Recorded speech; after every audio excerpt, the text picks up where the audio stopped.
నమస్తే. నేను మీ doctor Satish IRSC మాట్లాడుతున్నాను. సో, జాబ్ నోటిఫికేషన్ ఒకటి మనకి రిలీజ్ అయింది ఆర్‌బీఐకి సంబంధించి. దానికి సంబంధించి నేను ఇప్పుడు చెప్పబోతున్నాను. రిజర్వ్ బ్యాంక్ ఆఫ్ ఇండియా దీని గురించి తెలియనటువంటి వ్యక్తులు ఎవరు ఉండరు.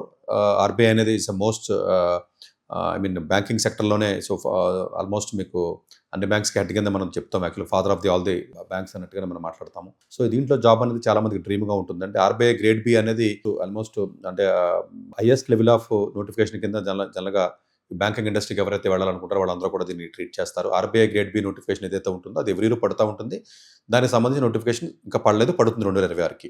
ఇప్పుడు స్పెషల్ రిక్రూట్మెంట్ అని చెప్పేసి స్పెషలిస్ట్ ఆఫీసర్స్ అని ఒక రిక్రూట్మెంట్ పడటం జరిగిందండి. ఈ స్పెషలిస్ట్ ఆఫీసర్స్ చాలా రేర్‌గా అప్పుడప్పుడు మాత్రమే పడతా ఉంటాయి కాబట్టి ఎక్కువ మందికి తెలియదు ఇది యాక్చువల్‌గా. సో, ఈ యొక్క RBI grade A and B officers అంటే 2 ఉంటాయండి. Grade A and grade B officers 2026 notification పడింది. బేసికల్‌గా ఇట్ ఇస్ స్పెషలిస్ట్ ఆఫీసర్స్. దీనికి సంబంధించినటువంటిది ఏదైతే నోటిఫికేషన్ ఉందో మనకి 6థ్ ఫిబ్రవరిలో మనకి నోటిఫికేషన్ రిలీజ్ అయిందంటే 26థ్ ఫిబ్రవరి వరకు మనకు అప్లై చేసుకునే అవకాశం ఉంటుంది.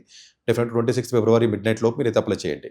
అట్లాగే దీనికి ఒక ఎగ్జామ్ వచ్చేటప్పటికి మీకు 14థ్ మార్చ్ ఉంటుందండి. ఇమీడియట్‌గానే ఎగ్జామ్ ఉంటుంది. 14థ్ మార్చ్‌న ఎగ్జామ్ మీరు రాయవలసి ఉంటుంది. హాల్ టికెట్ ఒక 10 డేస్ బిఫోర్ మీకు పంపిస్తారు. మోస్ట్‌లీ మార్చ్ 5థ్‌కి ఆ టైం కల్లా మీకు హాల్ టికెట్ వస్తుంది. దీంట్లో ఉన్నటువంటి నెంబర్ ఆఫ్ వేకెన్సీస్ వచ్చేటప్పటికి ఓవరాల్‌గా మీరు చూసుకున్నప్పుడు వేకెన్సీస్ 21 వేకెన్సీస్ ఉన్నాయండి మనకి. 21 వేకెన్సీస్ అంటే తక్కువ కింద మీకు అనుకుంటారు కానీ స్పెషలిస్ట్ అండి. చాలా కొంచెం హై పే ఉంటుందండి ఇది. ఆల్మోస్ట్ మీకు గెజిటెడ్ క్యాడర్ కన్నా ఉన్న పోస్ట్ అండి యాక్చువల్‌గా. అందు గురించి ఏంటంటే పోస్టులు తక్కువ ఉన్నప్పటికీ కూడా డెఫినెట్‌గా దాని వాల్యూ ఎక్కువ ఉంటుంది కాబట్టి అప్లై చేయొచ్చు. దీనికి ఉన్న ఎలిజిబిలిటీ స్టూడెంట్స్ పర్స్పెక్టివ్‌లో చూసినట్లయితే బేసికల్‌గా లీగల్ ఆఫీసర్స్‌కి సంబంధించి 6 పోస్టులు పడ్డాయండి. గ్రేడ్ బి కింద వస్తాయండి. ఇది లీగల్ ఆఫీసర్స్ ఎవరైతే ఎల్ఎల్బి చదువుతారో వాళ్ళందరూ కూడా 21-32 ఇయర్స్ ఓల్డ్ ఎవరైతే ఏజ్‌లో ఉన్నారో వాళ్ళందరూ కూడా చేయొచ్చు.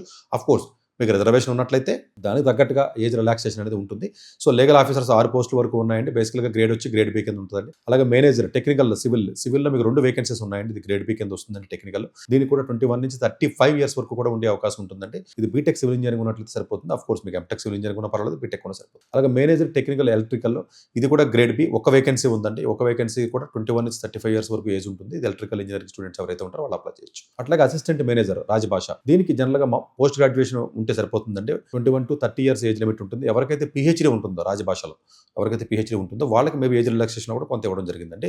అలా కాకుండా assistant manager protocol and security ఎవరైతే ఉంటారో ఇది గ్రేడ్ ఏ అండి బేసికల్‌గా. మిగతా అన్ని గ్రేడ్ బి, ఇది గ్రేడ్ ఏ. ఇది ప్రోటోకాల్ ఆఫీసర్ గ్రేడ్ ఏ ఏదైతే ఉంటుందో ఇది ఓవరాల్‌గా చూస్తే 8 వేకెన్సీలు ఉన్నాయండి. ఈ 8 వేకెన్సీల యొక్క ప్రత్యేకత ఏంటంటే ఎక్స్ సర్వీస్‌మెన్స్ ఎవరైతే ఉంటారో వాళ్ళు ఒక 10 ఇయర్స్ ఎవరికైతే సర్వీస్ చేస్తుంటారో వాళ్ళందరూ కూడా దీనికి అప్లై చేసుకుని సదుపాయం ఉంటుంది. 25-40 ఇయర్స్ ఉంటుంది. ఎందుకంటే ఎక్స్ సర్వీస్‌మెన్ 10 ఇయర్స్ సర్వీస్ ఉంటుంది కాబట్టి ఆ సర్వీస్ కూడా దీంట్లో యాడ్ అవుతుంది కాబట్టి ఓవరాల్‌గా చూసుకున్నట్లయితే ఓవరాల్‌గా 5 రకాల కేటగిరీస్ ఉన్నాయండి. ఒకటి లీగల్ ఆఫీసర్స్ ఒకటి ఉంటుంది. అట్లాగే మీకు సెక్యూరిటీ సిస్టమ్ ఒకటి ఏదైతే ఉంటుందో అది ఉంది. ఈ 2 కాకుండా సివిల్ ఇంజినీరింగ్ గానీ, అలాగే మెకానికల్ ఇంజినీరింగ్ గానీ ఇవి మనకు ఓవరాల్‌గా ఉన్నటువంటి వేకెన్సీస్. సో, దీనికి ఆల్రెడీ ప్రిపరేషన్ కొంత ఆల్రెడీ వేరే competitive examinations already engineering service గానీ, గేట్ ఎగ్జామ్ గానీ, లేకపోతే అదర్ జూనియర్ జడ్జెస్ పోస్టులు గానీ ఇలాంటి ఎవరైతే ప్రిపేర్ అవుతున్నారో వాళ్ళు దీనికి ఫిట్ అయిపోతారు. ఈ యొక్క ఎగ్జామ్ ప్యాటర్న్ మీరు చూసుకున్నట్లయితే దేర్ ఆర్ 3 ఫేజెస్‌లో ఉంటుందండి. ఒకటి ప్రిలిమ్స్ ఎగ్జామ్ ఉంటుంది. తర్వాత ప్రిలిమ్స్ ఎగ్జామ్ ఆబ్జెక్టివ్ ప్యాటర్న్‌లో ఉంటుంది. జస్ట్ లైక్ ఇంజినీరింగ్ సర్వీస్ అట్లాగా ఉంటుందండి. తర్వాత డిస్క్రిప్టివ్ ఉంటుందండి మెయిన్స్ ఎగ్జామినేషన్ లాగా. డిస్క్రిప్టివ్ అంటే మామూలుగా మీరు క్వెషన్ అండ్ ఆన్సర్స్ ఏదైతే డిస్క్రిప్టివ్ ఇంజినీరింగ్ సర్వీస్ అనుకోండి. సో, ఆ type of descriptive exam paper ఉంటుందండి. 2 అయిపోయిన తర్వాత ఇంటర్వ్యూ కాలిఫర్ చేస్తారండి. సో, ఇంటర్వ్యూ కాలిఫర్ చేసిన తర్వాత ఇంటర్వ్యూలో ఫైనలైజ్ అవుతుంది.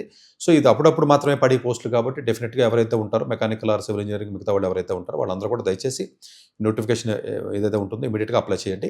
సో, అట్లాగే ఎవరైతే మీ రిలేషన్స్ గానీ ఎవరైతే ఉంటారో వాళ్ళందరూ కూడా మెసేజ్ పాస్ ఆన్ చేయండి. డెఫినిట్‌గా రెగ్యులర్ ఆర్‌బీఐ గ్రేడ్ బి వేరండి. అది బ్యాంకింగ్ రిలేటెడ్ సంబంధించి ఆ ఎగ్జామ్ ప్యాటర్న్‌కి నోటిఫికేషన్ రిలీజ్ అవ్వలేదు. అది పడినప్పుడు నేను చెప్తానండి. ఇది స్పెషలిస్ట్ ఆఫీసర్స్ కింద పడినటువంటి నోటిఫికేషన్. 26థ్ లాస్ట్ డేట్ ఎగ్జామ్ మార్చ్ 14థ్, మార్చ్ 5థ్ ఆర్ 6థ్ మీకు హాల్ టికెట్స్ వచ్చి అవకాశం ఉంటుంది. రిజల్ట్ కూడా స్పీడ్‌గానే ఇస్తాడు. ఇంటర్వ్యూ కూడా ఆల్మోస్ట్ మీకు అంతా కూడా జూన్ కల్లా క్లోజ్ అయిపోతాయండి. So, thank you very much.